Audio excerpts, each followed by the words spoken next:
आज भी संसद में वही हंगामा है, वही वॉकआउट है और वही आरोप प्रत्यारोप है। ना मुद्दों की गंभीरता, न बहस की गरिमा। एक युवा कहता है नौकरी कब मिलेगी, लेकिन संसद में क्या हो रहा है? बहस हो रही है कि पहले की सरकार कैसी थी, या कि कौन देशभक्त है या कौन नहीं। मेरे बड़े बुजुर्ग कहा करते थे कि जब बहस ज्ञान से नहीं गाली से हो, जब मुद्दे की विचारधारा से नहीं जाति धर्म से तय हो, तो राजनीति नहीं सिर्फ ड्रामा बन जाता है ड्रामा। जनता अब सिर्फ देख नहीं रही है, अब वो सवाल कर रही है और जवाब भी मांग रही है।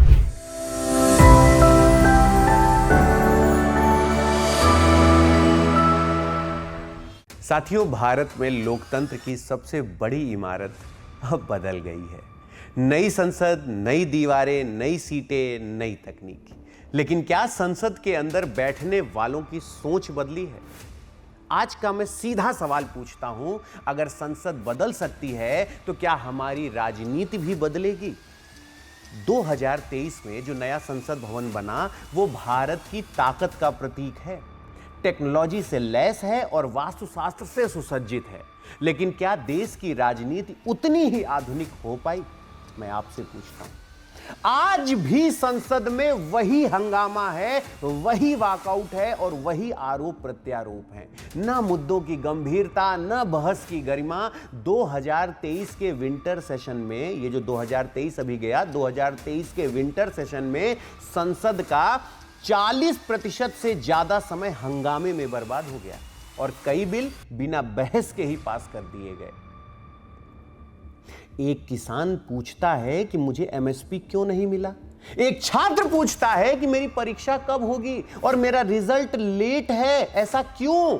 एक युवा कहता है नौकरी कब मिलेगी, लेकिन संसद में क्या हो रहा है? बहस हो रही है कि पहले की सरकार कैसी थी, या कि कौन देशभक्त है या कौन नहीं। देश की 65% जनसंख्या युवा है मेरे भाई, 65% जनसंख्या युवा है, लेकिन संसद की औसत उम्र 57 साल है। डिस्कनेक्ट एकदम साफ है, एकदम साफ ये डिस्कनेक्ट दिख रहा है। जब बहस ज्ञान से नहीं गाली से हो ना, मेरे बड़े बुजुर्ग कहा करते थे कि जब बहस ज्ञान से नहीं गाली से हो, जब मुद्दे की विचारधारा से नहीं जाति धर्म से तय हो, तो राजनीति नहीं सिर्फ ड्रामा बन जाता है ड्रामा। नेता विजन नहीं देते, नेता विजन नहीं देते, बस वो वायरल होना चाहते हैं। क्या आपको पता है संसद में अब शब्दों पर भी बैन लगता है? गद्दार, धोखेबाज, पपेट जैसे शब्द असंसदीय घोषित हो चुके हैं, लेकिन ये शब्द बोले भी जाते हैं और इन पे खूब तालियां भी बजती हैं। देश की जनता अब साफ संकेत दे रही है। मैं बता देना चाहता हूं इस पूरे संसदीय जनों को कि देश की जनता साफ संकेत दे रही है कि हमें नेता नहीं प्रतिनिधि चाहिए, हमें नारा नहीं नीति चाहिए, हमें वादे नहीं परिणाम चाहिए। अब समय है हमारी संसद का परफॉर्मेंस बेस्ड होना या उसका बनना।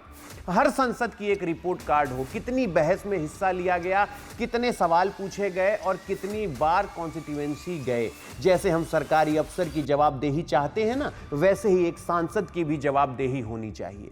नई संसद सिर्फ एक इमारत नहीं है, ये एक प्रतीक है बदलाव का, विकास का, विश्वास का। लेकिन अगर उस भवन के अंदर वही पुरानी राजनीति चलती रही तो फिर भव्यता किस काम की? बेकार है ऐसी भव्यता।